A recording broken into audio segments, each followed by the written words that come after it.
Um, my name is Shiva Bhadraswamy, and I'm the president of Digital Mobile Force Inc. You can look us up at www.digitalmobileforce.com. We do a variety of things, primarily among them DevOps architecture, cloud computing consulting, and product management. Our target segments are mostly small to medium-sized companies, even though recently we've done work for a 500 plus node environment. The reason we're here is I wanted to present to you guys a case study on Linux versus Windows instance pricing on AWS. And we all know that you have a choice of operating systems, and you want to know which one probably costs you less. In this case, the workload itself might require some sort of Linux application, especially if you're using Linux containers as a way to microservice your architecture and host your LAMP stack on it.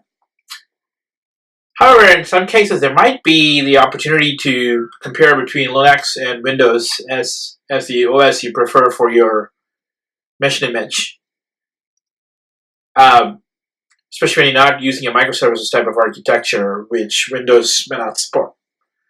So, how would you go about knowing which one is better for you guys? To answer your query, that is, and to avoid some pains for you guys, we at Digital Mobile Force, have computed the estimates for you. So the engineering teams in your organization can now proudly go to your product managers and others say, hey, hey product manager, if we host this on Azure versus if you're hosting this on EC2 instances, probably for this kind of a workload that you see on the screen, you're going to sort of have 3 times the Linux instance fees. Now, the use case we've used here, as you can see, is a SAP and enterprise systems application environment. The instance profile is AWS EC2 instances based on reserved medium usage. So there are various tiers of instances, and we've chosen the reserved medium usage tier with a 36-month term. Now, this instance is compute optimized, not memory optimized, and it's an extra large instance in the US East region pricing. As you know, the pricing varies from region to region, so you want to choose a region to normalize your comparison. So we chose the US East region where Microsoft also has its data center. We crunched the numbers for you so you don't have to do this, and we came up with some interesting observation. As you can see, we have the headline right here. The Windows instances fees for up to 3 times the Linux instance fees. Given that, would you still develop your applications on Windows or Linux? Because cost is not the only consideration. If your stack is highly Microsoft .NET oriented with a lot of Microsoft licenses already pre-bought for your on-premise environment like SQL Server or Office 365, Microsoft Office.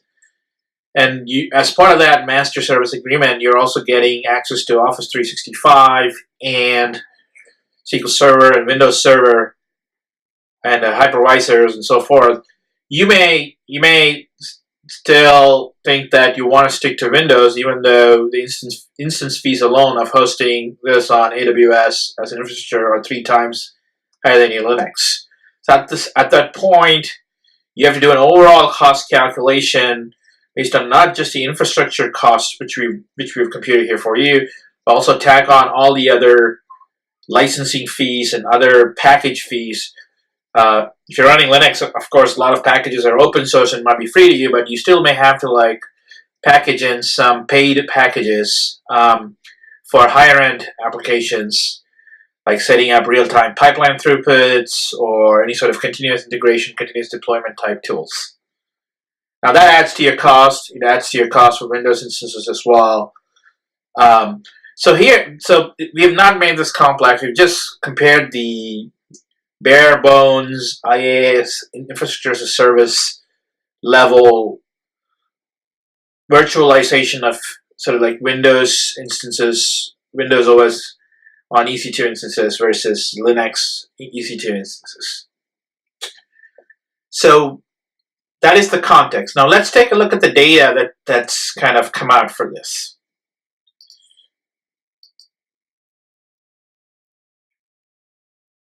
So we took about 3 years worth of consumption profile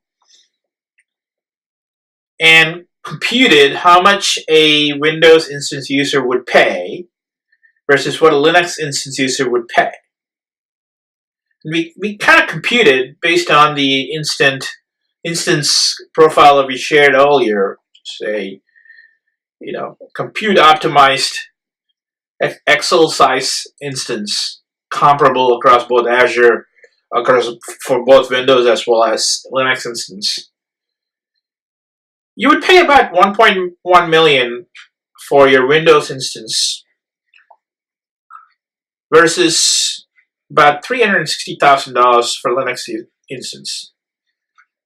So your virtualization environment based on Linux is about 1/3 cheaper than your Windows virtualization. This should be a key consideration in how you go about architecting your solutions, because the costs are an order of magnitude different. The charts on the left basically tell you the final fees you pay to your CSP or cloud service provider on a cumulative basis as the monthly count goes on for the kind of workload we talked about, how it accumulates, versus for Windows. While the growth pattern looks very similar, it's just that the scales get shifted a lot higher up for Windows, right? So for Linux, you can see pretty similar bumps as for Windows. So that means the tier structure is the same for both Linux and Windows in AWS in terms of how usage tier counts jump. And that's why the curves are very similar in shape. But the Windows pricing has been sort of right shifted by an order of magnitude by AWS. Now remember, these are OS instances. On top of this, you have lots of additional fees for Windows, like SQL Server instances you may want to run as database, relational database, if you want to use those, or if you want to use AWS as RDS, Redshift, or any other relational data services that they have, then you have to count those fees on top. So this is not a cumulative picture, but more at just the OS level. The point we're trying to make is that even at the OS level, if your prices are 3x delta, then anything you add on top of it is only going to make it more expensive.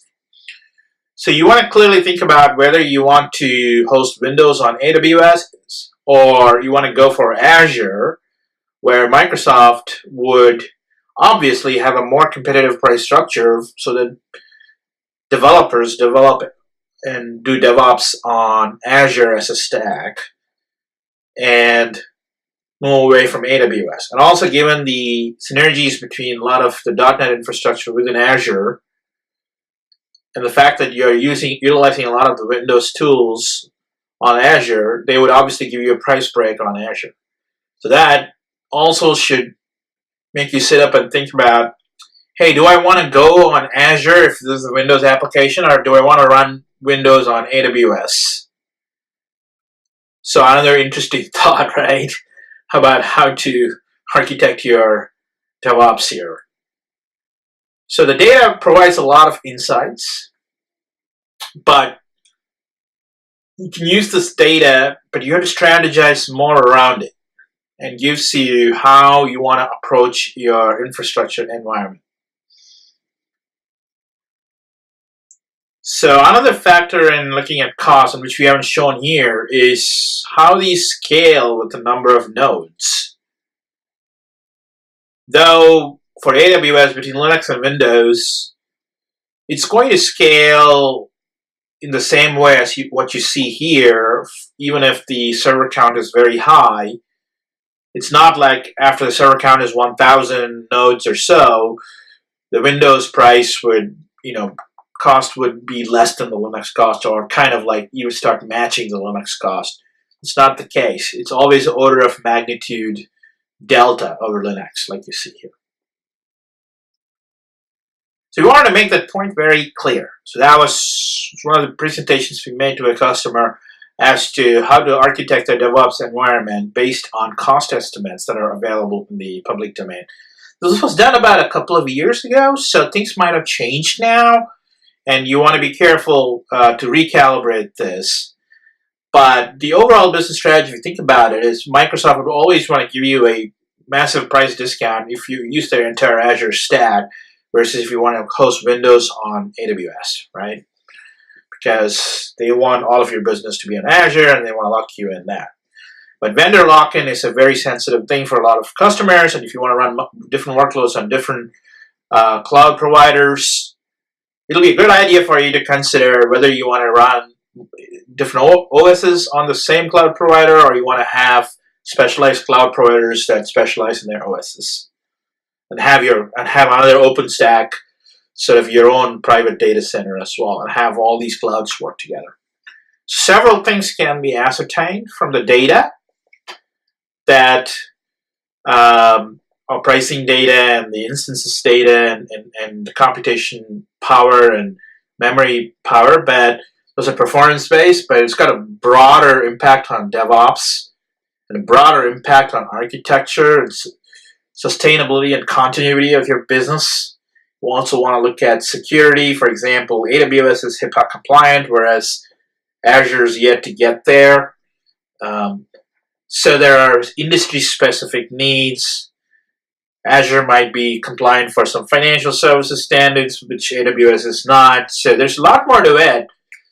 But off the bat, the operating system level, you are 3x more expensive for Windows than Linux. So how do you balance the overall stack cost starting from such a delta is something you want to keep in mind when architecting your solutions.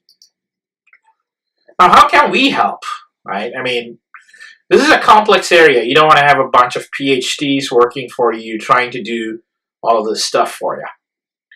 That adds to your cost, of course. PhDs don't come cheap. We can help you forecast your number of instances. We are experts in DevOps, and we can forecast your instance hours for different cloud service providers. And based on your Agile needs and your DevOps needs, how fast you're releasing your code, how much you want to scale, what kind of workload. Different cloud providers are optimized for different workloads. For example, Google GCPs optimize a lot for containerized microservices type of workload for data-intensive purposes. They have a awesome library of AI ML tools that you can take advantage of, including graph processing algorithms. So we come in and we can tell you exactly how to go about architecting for your workload so that you'll have the best infrastructure supporting you, including any sort of multi-cloud where you want to run workloads on different clouds for different, take advantage of the different cloud providers' areas of focus. So you may want to run sort of like large-scale MapReduce projects on Kubernetes containers, on Google Kubernetes pods. And then you may want to run a lot of email type, web server type stuff on perhaps Azure, optimized for Office 365 and view through that Outlook. So, But the data from both, the backend data of Outlook can be made to flow to a NoSQL database within Google Cloud, or your own OpenStack private data cloud that you set up internally via API flows between these clouds. The JSON sort of, common language object format. And you can make it, you can actually analyze the email performance data. For example, if you're sending emails to sales people and you're monitoring a whole lot of conversion rates, response rates, or you're trying to analyze what's coming back from those emails, the replies you're seeing, like, for example, someone sends a reply back to a sales guy saying, hey, this product is not for me, and you see that kind of words repeated in a number of emails, that's a pattern, right? And there are tools to analyze patterns, and those kinds of pattern analysis tools work well in one sets of cloud and more than the other in terms of memory utilization and speed and how you can set up a pipeline of workflow and so forth. So we can come in, assess your workloads, assess your use cases, and architect a solution that is not only cheaper relatively for you, but also takes advantage of the powerful tools that different cloud computing, cloud service providers, CSPs, that's what we call them, provide. So you don't have to have one vendor lock-in. You can work across different vendors, and we will make it all work. You'll have security across all these vendors. You'll have portability across all these vendors. You have partition tolerance across all these vendors. You'll have availability across all these vendors, and you cannot have all three, right? Availability, partition tolerance, and consistency. But you'll have the best possible consistency also, depending on how you want the other two factors. So you cannot do it with partition tolerance, but you want to have a very high availability. There's only a certain amount of consistency you get, and you can do that.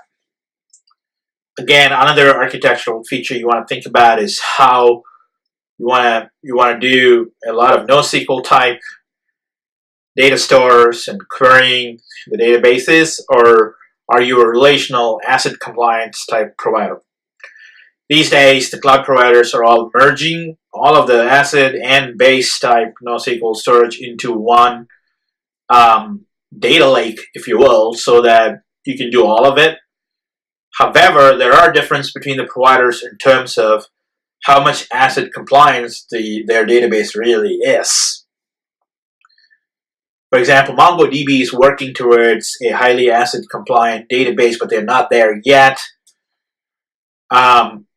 Google Bigtable NoSQL is not really optimized for asset compliance. So you may have to get a relational database like SQL Server or MySQL that is, if you want it to be cheaper and open source, or if you want to do a robust querying language like SQL Server, you'll have to buy an expensive license for that, and then you have to set monitoring environment separately for that if you're not hosting on a Azure system, right? So it quickly adds up costs. So the engineering team really needs to focus on development and of business logic and writing logic code that truly delivers value to customers in terms of fulfilling the tasks. In my opinion, they should not be focused a whole lot on architecting the scale environment as to how it scales, or the API nuts and bolts of how to lock one part of the application to the other. The team should have a very loosely coupled architectural style with a lot of independence and empowerment to developers to go do things on their own. Even if you want to test, you don't need to depend on others. You want to choose an environment that gives you event-triggered testing, function as a service type solutions, like serverless solutions that AWS and Google and others offer. So you don't really need to provision a full environment for your testing, right? You can quickly test using event triggers. Again, you want to have rapid releases using continuous integration and continuous deployment tools. and we would recommend that you pick a COTS type tool, like off-the-shelf tool for doing that instead of trying to write your own CI/CD. Because there's definitely a lot of complexity in layers of deployment. For example, if you're trying to deploy on something in Kubernetes containers, you have to deal with the Kubernetes controller, and then you have to deploy it, and you have to optimize your MapReduce workloads. There's a separate sort of controller for that to run those workloads. That's another layer of abstraction. Then you have to think about whether you want to abstract all of that on one operating system, or in case of Google, for example, you can only do Linux containers, right? That's all the containers are based on Linux, and so they're one operating system. However, in case of Docker, you can run your programs on multiple OSs within the Docker containers. So now you need another tool for that, the Docker Manager. So you can see the levels of tools is getting built up. And then if you're doing some real-time applications on top of that, you need pipeline management for making sure that the data all flows through in the form of tuples or other ways, very sort of like error-free way, not bursty, because if it's bursty, then your memory and CPU get clogged for some time, and then it's free most of the time. It's an inefficient way of doing things. So you want to even out the burstiness. There are algorithms for it. Some developers do that by buffering in a way that the buffers are not overwhelmed. There are protocols, network level protocols, that prevent that, and you want to look at vendors who implement those kinds of protocols, right? So your streams you don't lose packets, for example, in your network, and your streams don't get dropped.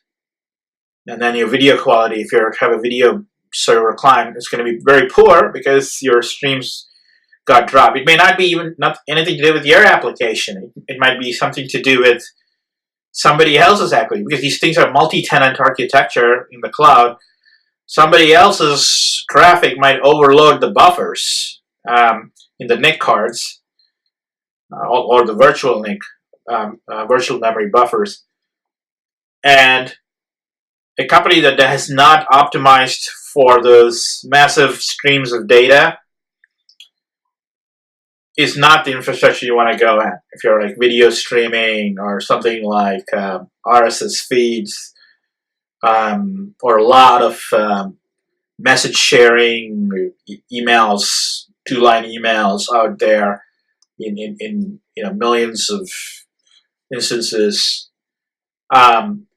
So those are some of the ways you want to consider how all of the things come together, and you need a really good architecting company to help you figure out not only which uses, how to orchestrate the use cases for maximum scale and availability and consistency, partition tolerance, but also how the costs of all these can be sort of estimated for different ranges of your workload impact. So low traffic, medium traffic, high traffic on the same workload. How does your distribution of cost looks like, so you can decide whether you want to do a pay-as-you-go type instance or whether you want to do some sort of reserved instance. So that's, in essence, those points that we talked about. How can Mobile Force help? We forecast your instance hours, you can select the right cloud service provider, and we can design and deploy a flexible pricing tool. Like I said, we can do a whole lot of architectural improvements as part of that. So just wanted to give you a quick overview of what we do and what the kind of depth we can bring in. If you want to take a look at our pricing optimizer tool for comparing the 3 different clouds, we have the link there on the site. It's HTTPS. It's hosted on Google Sites. And feel free to play around with it. There's a free version where you can punch in your workloads needs in terms of CPU, memory capacity, and asks you a bunch of questions to fill up. And it kind of gives you as an output the comparison between the three major cloud providers. However, that's just a directional indicator, like I mentioned, and there's a lot of other factors that go into choosing a cloud provider or multiple cloud providers or doing your own cloud, private cloud, right? So hopefully this has been informative for you guys, and if you wish to engage our services, feel free to give us a call at 415-371-9610 or write to us at that email, customerservice@digitalmobilefirst.com. Again, my name is Shiva Bhadraswamy, and I'm the president of digitalmobilefirst.com. Signing off for now. Good luck to you in your code releases, and keep your customer happy, investors happy, and your employees happy.